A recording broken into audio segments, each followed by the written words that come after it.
And now, it's time for another Dice Tower review with Tom Vasel. Hey folks, I'm Tom Vasel, and today we're taking a look at a small little game, The Treasure of Isla Tortuga.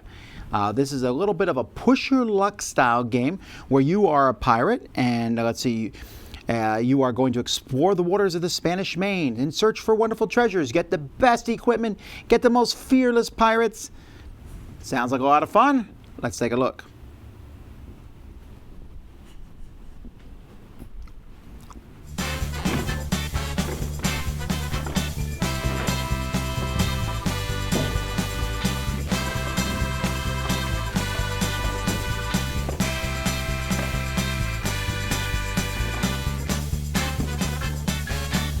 At the beginning of the game, each player is going to be given a ship. You have the stern and the prow, and you'll put them together to form your ship. And then a reference card. You can also play with optional captains, which will give you some sort of special ability. On a player's turn, they're going to turn over the top card of the deck.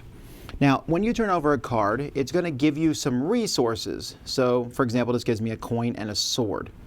I can also buy this card if I want to. But this card's going to cost me 2 swords. I only have 1 so far. So, I turn over the next card. This one here gives me a coin and a compass. And this one needs 5 compasses, so that's not going to happen anytime soon. So I decide to draw again. Now I've drawn a coin and 2 swords. This needs 4 coins.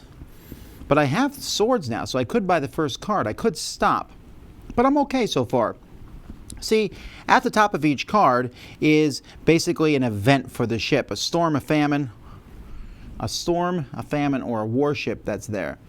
If I draw 3 of the same card, I'll bust. But, oh, here's another one. This gives me another coin and another 2 swords. Now, what I might do at this point is I say I have 4 coins. I'm just going to buy this compass here. If I do so, I'm going to take it and put it on my ship. Each part of my ship can hold a certain number of cards. So this one here can hold 2 cards. I'm just going to put I'm going to put this on that section of the ship. But let's say maybe I don't want this one, so I'm going to draw again. Now I've drawn another storm. I don't want that one either. So I draw again. Oh man, here's my 3rd red one. All the cards are discarded, and I get nothing. Now, as you get these cards, they're going to do various things for you. This lets me discard a card to get 3 compasses. This gives me an extra compass all the time, an extra sword. This gives me extra defense if someone tries to board me. This is just 4 victory points. By the way, the first person to get 15 victory points wins. This for every item card that I have, which is, these are item cards here, the yellow ones. You can see the icon in the corner. They're each going to be worth a point.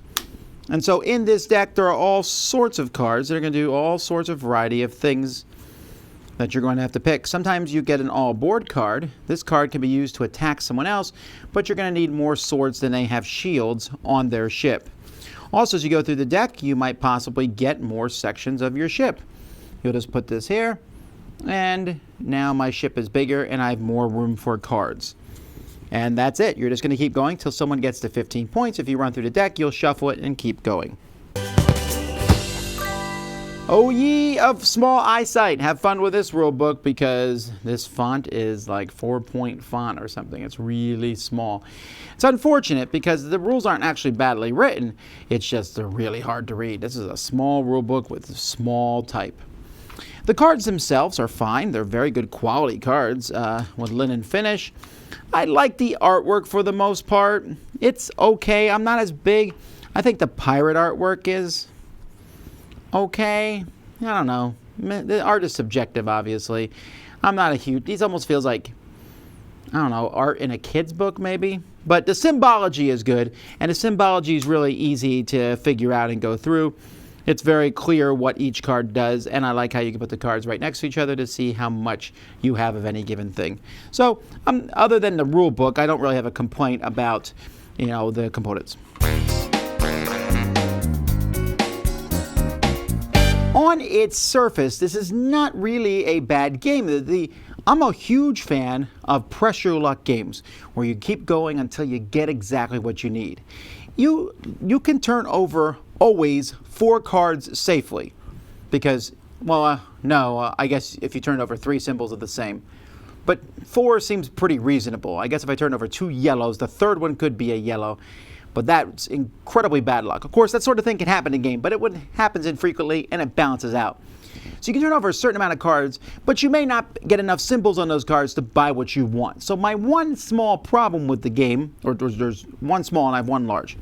My one small problem with the game is that sometimes you can get off to a bad start. You bust at the beginning, through no fault of your own, you just can't afford anything. And then you're one card behind everybody else. Now, that does seem to even out as the game goes by. I almost wish the deck was double size and there was more stuff. I felt like we shuffled and went through it more than I would want to.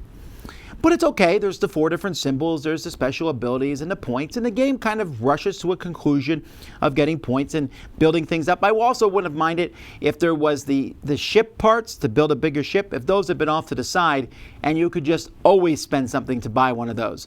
Because if your ship is full, and you want to add more things, you just have to hope another ship section shows up on your turn. Which it likely could, but not guaranteed to. So that's the small problem I have. Like I said, it's kind of fun to flip things over. You should always play with the captives. That little special ability helps, make the game more vibrant and interesting. The biggest problem I have with the game is that it's not totally unique. There's another game out there, and I don't often do this when I do reviews, but sometimes it's pretty important. In this case, there's a game called Port Royal, or Port Royale. That game's fantastic. It's one of my favorite push-your-luck games. It might even be my favorite. It is really similar to this one, where you flip cards over till you bust, and then you will take those cards and put them in front of you. Now and it even has a similar theme. That one, you're building a fleet of ships. Here, you're just building one pirate ship. So they're really kind of similar, and Port Royale is smooth, it's simple, plays wonderfully. There's no reason for me to play this game when Port Royal exists. So that's the biggest problem I have against this one. It's an interesting game, has some interesting ideas, but it doesn't feel fully fleshed out. That being said, if you want to play this with me and I'm there in the room, I wouldn't say no. So I'm not going to say it's a bad game by any means. It's just okay. That's the treasure of Isla Tortuga. Dice Tower Judgment. It's okay.